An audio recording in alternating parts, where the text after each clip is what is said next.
The leper king's successor, Baldwin V, is a sickly child, and he dies just a year later, triggering a succession crisis. After a period of political turmoil, the throne passes on to Baldwin IV's sister, who in turn crowns her husband, Guy of Lusignan, as king of Jerusalem. But the new king is not able to control his vassal nobles. Then comes troubling news from the south. In December 1186, Reynaud of Chatillon once again violates the truce. He overruns another rich caravan, slaughters and imprisons many Muslims. Saladin immediately dispatches an envoy, demanding the return of hostages and treasure, threatening the truce breaker with vengeance. But Reynaud, resting on his laurels behind the walls of Carac, refuses to even receive the envoy. Upon hearing of this, Saladin finally loses his patience and swears that he will take the life of Reynaud with his own hand. His anger, beyond words, beyond bounds. In early 1187, Saladin gathers his generals in Damascus to draw up plans for a major invasion. Messengers gallop to all corners of the state, urging action, vengeance, a war of liberation and annihilation. The words jihad and Jerusalem are on the lips of all Muslims who answer Saladin's call. Saladin leaves garrisons along the border to protect the northern flank and begins raiding Christian lands. During one of the raids, a chance encounter between a Muslim cavalry advance guard and a Christian contingent of 130 knights, 410 cupoles and infantry at the springs of Cresson ends in disaster for the Templars and Hospitaliers. Heads of knights on lances and prisoners chained to horses are paraded in front of Tiberius. The calamity at the springs of Cresson is a wake-up call for the Christians, who quickly mend old rivalries and unite in the face of the conflict that is coming.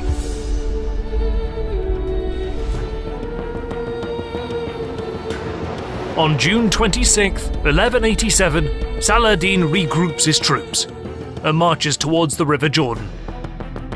His army numbers around 30,000 and is divided into three wings, with Taqi ad-Din commanding the right, Kukburi commanding the left, and Saladin himself in the centre.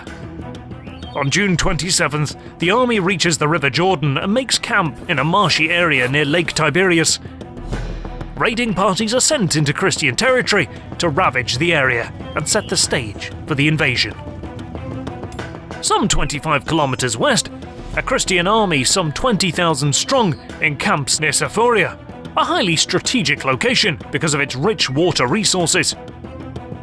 On June 30th, Saladin sends a contingent north to block the town of Tiberias, and then challenges the Crusaders by moving his main camp closer to Sephoria, some 10 kilometers west of Lake Tiberias.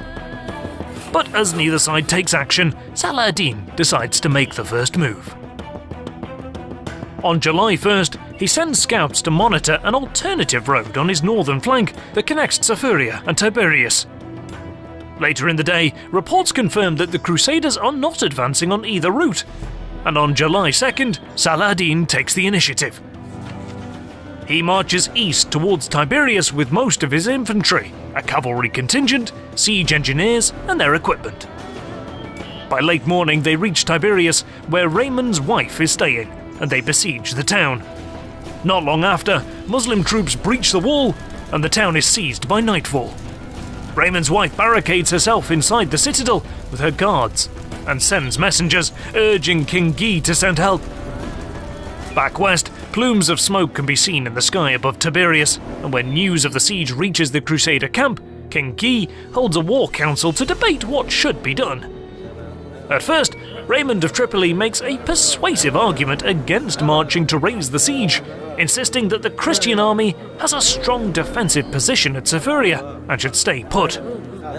But the Count's cautiousness is met with accusations of cowardice and treachery, mainly from the Templar master, Gerard de Ridefort and Reynaud of Chatillon, who push for a more aggressive stance and put pressure on King Guy with strong political, military and diplomatic arguments. Persuaded, the king sends a herald through the camp to sound the call that the army will march to the rescue of Tiberias at dawn. And on July 3rd, the Crusader army makes way. They set out with Raymond of Tripoli commanding the vanguard. King Guy leads the centre, where the Bishop of Acre carries Christendom's greatest relic, the true cross, on which Christ is believed to have been crucified. Balian of Ibelin commands the rearguard, where the Templars and Hospitaliers are stationed. King Guy orders the men to march with haste, planning to reach the besieged town by the end of the day. But as noon approaches and the sun rises across the clear, cloudless sky, it becomes apparent that the day will be extremely hot. There is no breeze, and the scorching heat slows down the column. By midday, the army reaches the next watering point at the village of Turan, only 1/3 of the way. But as they press on, there is no escaping the sun and the thick dust raised by the marching troops. It becomes clear to King Guy and his officers that they will not reach Tiberias in a single day. As the column moves away from Turan, detachments of Saladin's fast-moving horse archers appear from nearby hills and begin harassing the Christians, cutting off their line of retreat. The Crusader infantry closes ranks to protect the cavalry against hit-and-run attacks, but the number of casualties in men and animals begins to rise. The day wears on, and the constant harassment and sporadic clashes slow the Crusader rearguard down to a crawl, and they become separated from the rest of the army. Fearing the loss of his elite shock cavalry, King Guy orders the centre to stop to allow the rearguard to catch up. He relays the message to Raymond, ordering him to halt the vanguard. But as the entire Crusader column gradually gets encircled by the ever-increasing number of Saladin's horse archers, it becomes clear that they have fallen into a trap. After quickly taking Tiberias, Saladin had time to return, leaving only a small garrison to block the citadel. And with his main contingent, he is now blocking the road. With nightfall fast approaching, the exhausted Christian fighters, slowed by thirst and hemmed in by Muslim forces, cannot fight their way past Saladin's fresh troops. King Guy has no choice but to order his men to make camp where they stand. Not far from the king's tent, the main Muslim contingent also encamps for the night. But the night ahead will be a difficult one for the Crusaders. Their column stretches some 2 kilometers and it's not protected by any natural terrain features. Muslim horse archers continue to pepper the camp throughout the night. Skirmishers clash with the Crusaders and set tents on fire along the camp perimeter. Unable to rest, and with their water supplies dwindling, the smoke and the heat from the fire drains the energy from the Christians. Come morning, things quiet down. Saladin waits for the heat to rise and to see what the Christians will do. Crusaders, now without any water and tormented by thirst, have only one aim: the village of Hattin, where there is a water source. They make way across the valley, keeping the same formation of 3 squares, with infantry shielding the cavalry. Saladin's troops set fire to the nearby brushwood, sending choking clouds of smoke on a westerly breeze towards the Crusaders. And with the sun beating down from the clear sky, the Christians push on towards Hattin, desperate to reach its water well. To prevent this, Saladin sends Taqi al-Din's wing galloping to block the valley, determined to fully encircle the enemy and not allow them to quench their thirst. He especially wants to wear down the knights and their cavalry, aware of just how dangerous their frontal charge is. Taqi skirmishers ride in close, then hit and run to test the flanks of the Christians. Horse archers then unleash volley after volley onto the Crusader column. Exhausted, thirsty and disheartened, the Crusader infantry starts to break away from the mounted knights. They disperse and flee, with a large group heading east towards a hill called the Horns of Hattin, and another group fleeing north towards the village of Nimrin. Seeing the fleeing troops, Muslim riders open gaps in their line to draw out the enemy infantry. King Guy and his officers realize they are doomed unless they can break through.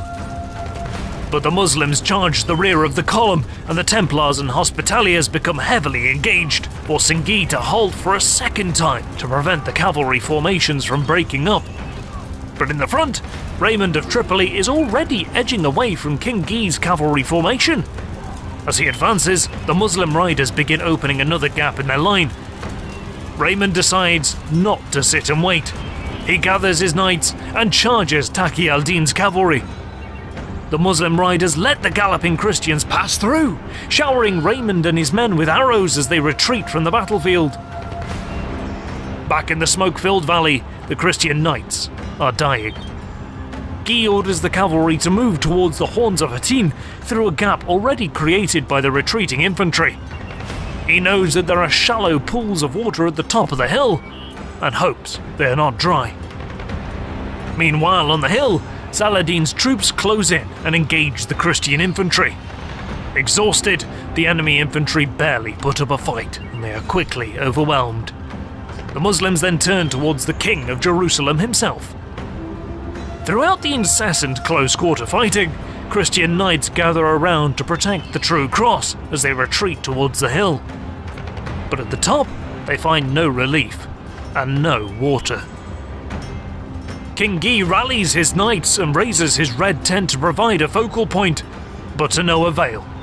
Muslim troops push up the slope and engage the Christians. In the melee, the true cross falls into Muslim hands.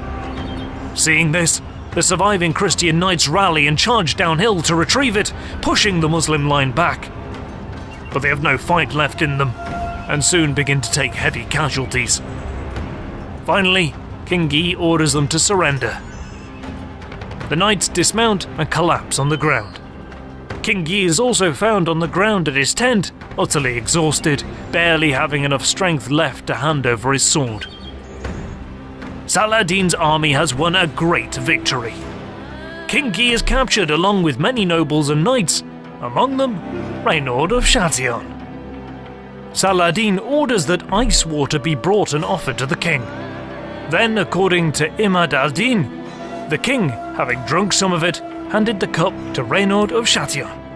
Whereupon the Sultan said to an interpreter, "Say to the king, it is you who give him to drink, but I give him neither to drink nor to eat."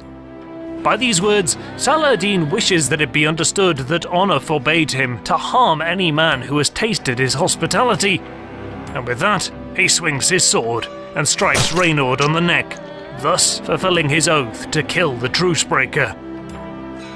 But more importantly, the large Crusader army that is destroyed at Hattin cannot be replaced. Without it, Christian castles, towns and cities are now defenseless. By 1188, only Tyre and Antioch hold out to spur Europe to embark on another crusade. But that is a story for another time. It is worth noting that we mainly focused on Saladin's military achievements in this video, but